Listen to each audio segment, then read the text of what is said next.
Hey there, my name's Luke Simmons. I'm the lead pastor at Redemption Church Gateway, and I'm here with a couple of my fellow lead pastors, Frank Switzer, who's the lead pastor at Redemption Arcadia, and Tim Mon, who's one of the lead pastors at Redemption Gilbert. It's fun to sit here with you guys, and we're going to talk a little bit about ministry. And when it comes to ministry, you guys kind of entered it really two different directions. Tim, you started off as a pastor's kid, and Frank, you didn't become a Christian till later in life. And so maybe, Tim, start with you. When you think back to growing up in a pastor's home, what did you envision ministry, full-time vocational pastoral ministry? What did you think that was like? Well, I mean, my dad was a hard worker.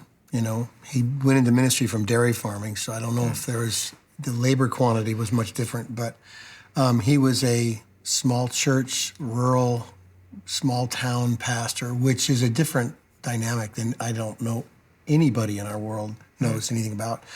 But he was the guy who would type the bulletin and fold the bulletins. My mom would play the organ. My dad would preach, go to the hospital, knock on doors, 200 people. And the people were brutal on him. And it could be a combination of not only that's just the way it is, and his makeup, how hard it was to him personally, you know, whatever that was. But I remember watching him going, that guy just works his tail off.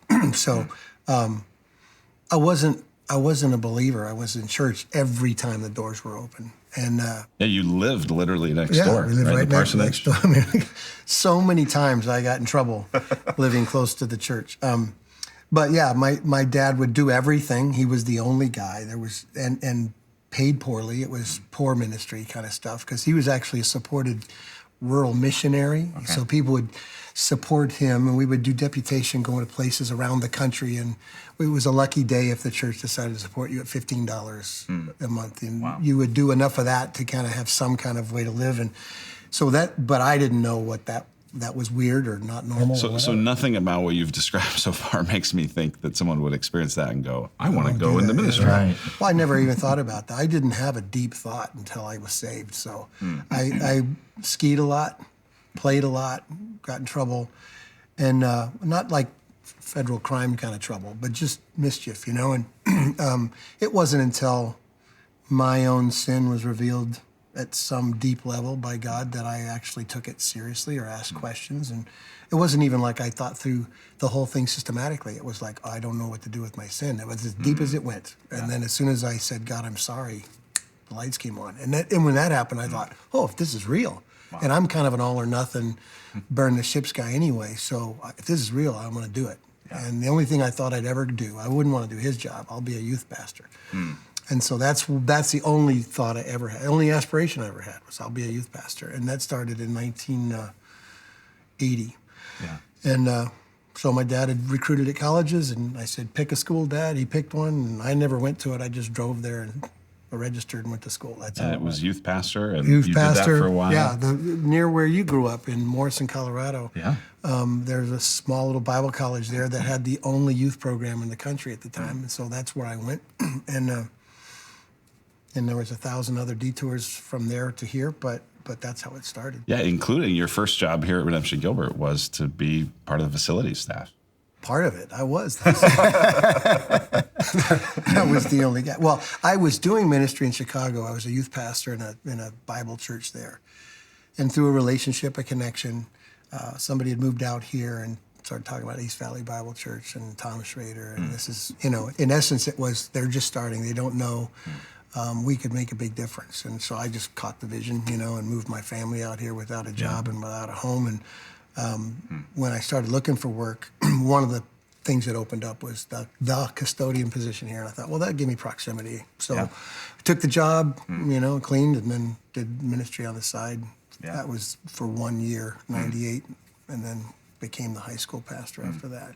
And Frank, your growing up history obviously is pretty different from that, but a similarity in that it wasn't, I mean, obviously you came to faith, had a pretty dramatic conversion. Right. What was your kind of entrance into pastoral vocational ministry? My family life is like the anti-Tim family life in terms of how I grew up. And this is not a comment on your family life, but I did resonate with what Tyler said recently in a sermon at Gilbert, that it wasn't a Christian family, but it was a loving family. So, but I never been to church, like been twice in my life. They were midnight masses. I was impaired by alcohol, that sort of thing. And at my place of work, I'm 27, 28 years old. I met somebody who kind of grew up in the church, and we had a 2-year friendship and worked kind of together and had a 2-year friendship. And she was really committed, and I used to mock her and make fun of her and stuff. And, one thing led to another, and eventually we started dating, and we had a conversation about the fact that I wasn't a Christian. She'd never dated a non-Christian, but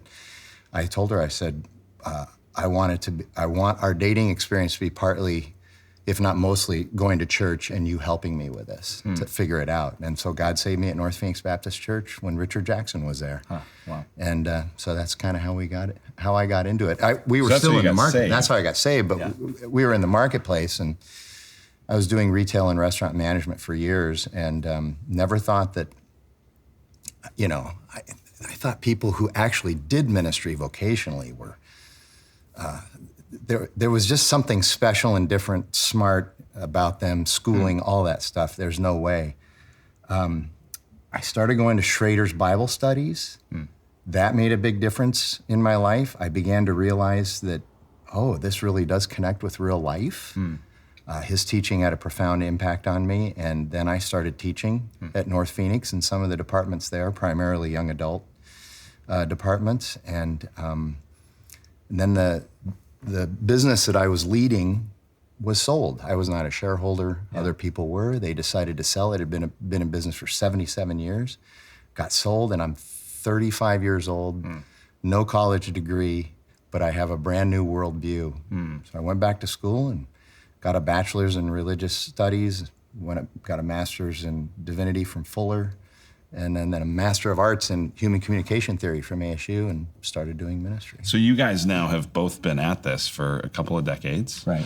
Leading, teaching, preaching. When you think back to your hopes and your mindset when you were starting out in ministry,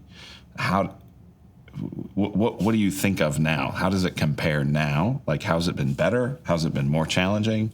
How's it been different? Maybe take it any direction you want, but what would you kind of think? How's it compare to what it was when you started? Well, I didn't have a lot of deep thoughts, and I thought, well, I would like to influence and care for students and see them come to know Christ and see some sense of, and I've prayed this my whole life without really understanding the depth of it. I prayed for revival, so God, do whatever that is, whatever that would look like, some extraordinary thing. So I'm 59, still hanging out, waiting for that one. But those were the simple things, and my personality's driven, so I would make plans and take hills. That was just what it was, and people were secondary to the plan. Not because I didn't care, but you were going to lose in that sense. And I suppose if I would look back, I mean, I got 1,000 regrets. So, but if I look back then, even the beginning of my ministry, I didn't have the heart for people that God wanted for me. So now you'd go, man, this is actually way more about the people and the relationships than just the kind of take the mountain kind of thing. Yeah, I was in a meeting recently, and I was trying to describe whatever it is my job or whatever. And I said, it takes me a long time to get somewhere. It took me 30 years to fall in love with people. That was my story. Yeah. One of the things I've learned is that vocational ministry is a lousy place for people who are in a hurry. It's slow going, and the personal development is slow going. Yeah. But the development of your mission and your ministry is also slow going. But in more practical terms, I came into ministry with more than 20 years, very serious marketplace experience, retail, restaurant management. And in that environment, and we have taught our entire culture that the customer is always right. And so when somebody Ministry is just the opposite. See, this is what I'm getting at. But what people don't understand, I think this is an important point, is that somebody sends back a meal great. Somebody brings back a blouse, they're unhappy with it, they've had it 4 months, you give them their money back, you give them whatever they want. The customer is always right, because that transaction is only between the customer and the company. And there's this implied social contract that we all recognize that we're willing to pay imperceptibly higher prices to have that right to be able to do that. And I think that's a good thing. But we've been trained in that as people. So now we come into the church and we treat the church as a consumer product, where the customer is always right. The problem is where the corporation kind of submits to the customer, we submit to God and his word. And when you have a preference in a church, you want the church to adopt that preference for an entire community. It's not a transaction between you, just you and the leader. It's a transaction between you and the community. And people struggle to understand that. So that's been one of the hardest things for me to be able to reconcile and work through. The greatest thing, though, I never thought about this, the number of people that I will discover on accident, serendipitously, that have this incredibly deep faith that they've never touted, they've never made sure that I knew about it, and then you just kind of find out this person really loves Jesus and isn't walking around making it his piety known. He serves, he tells people about Jesus, she loves Jesus, but it's this absolute poor in spirit humility that blows me away, which makes the faith real to me. And it makes, every time I'm a little discouraged, it seems like God has me run into one of those people and I go, this is all worth it. Yeah. You know? Yeah, it's funny. People, you know, of course, as pastors, we're on the stage and have the microphone under the lights, but really the church is built on just all of the people who are loving the Lord and serving him faithfully and doing the small things. You're always encouraging leaders to pursue what's small, not just what's glamorous and big. And so I guess that sort of leads me to, you know, you guys have a lot more ministry and life under your belt than a lot of the leaders in Redemption. What's it like to be surrounded by a bunch of younger leaders? In your case, Tim, a lot of whom you had, you know, direct influence in developing and stuff like that. But either way, you know, you look around Redemption, it's a pretty young organization. What's that like for you? Well, I mean, obviously it's a very encouraging thing, because one of the things I've always cared about is what's next, you know. I mean, I don't know how much you're supposed to care about this job, future leaders, as a leader. All I can speak to is how much I thought about it. And I feel like one of the tasks beyond what you're doing is you're always thinking about how do you replace yourself, you know, who's next. And not in a weird kind of way, but just always have that thought. And so when you see it, and you see it come to some sense of fruition or beginning or genesis, like a lot of young leaders or church that start, and however much God allows you to have a part to play in that, you obviously are encouraged that it's happening and that God is using it. There's also the frustration of working with young leaders, you know, and it could be a combination of. So I could assume what those frustrations are. Give me a couple of them, and you can chime in too. I don't know if this is good. It's just an admission, so let's just start there. So I'm not even saying this is the way it should be, but you know, how God wires people differently. You know, I'm not by nature.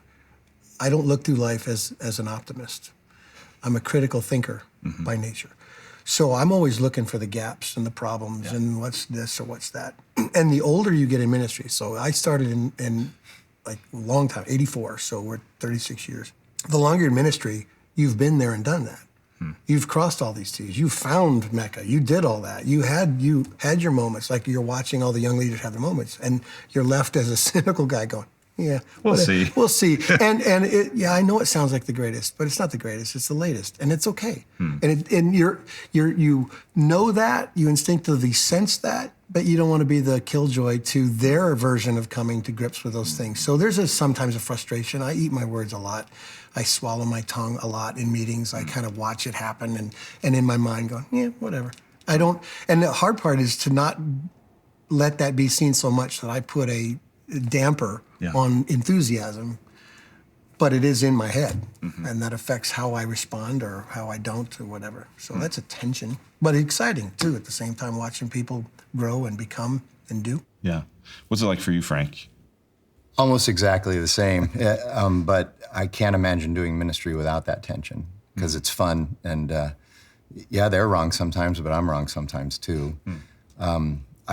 I prefer when in humility and forgiveness we can work those things out. That doesn't necessarily always happen.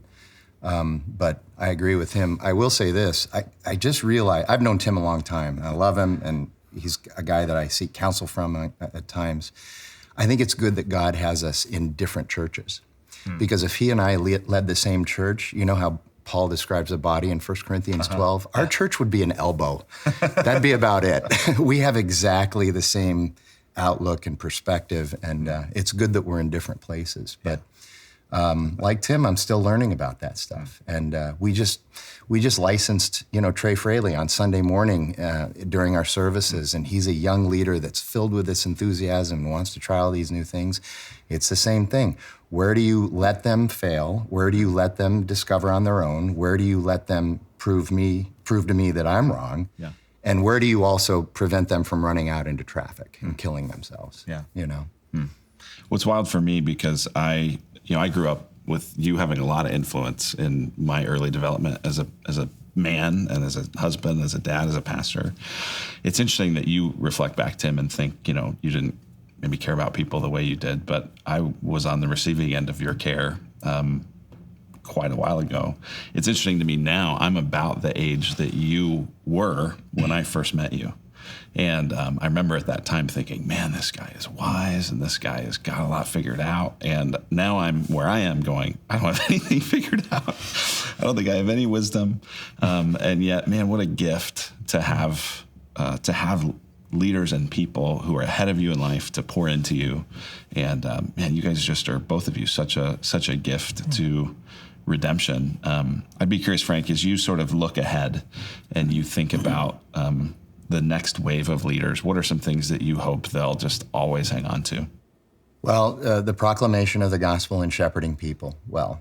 And I think it starts there, but you can't, those are essentials, you can't eliminate that, but then allow everything contextually to emanate out from there. I think that's important. I look at Josh Watt, who's planting just a few miles north of us, and I'm just filled with joy at his vision and his enthusiasm and all that. And if that's kind of the direction we're going in, I think we're in pretty good hands in terms of, human beings. Yep. Well, I love you guys and appreciate your investment in me, your friendship, and just what a gift you are to our church. So thanks a lot. Thank you. Thank you.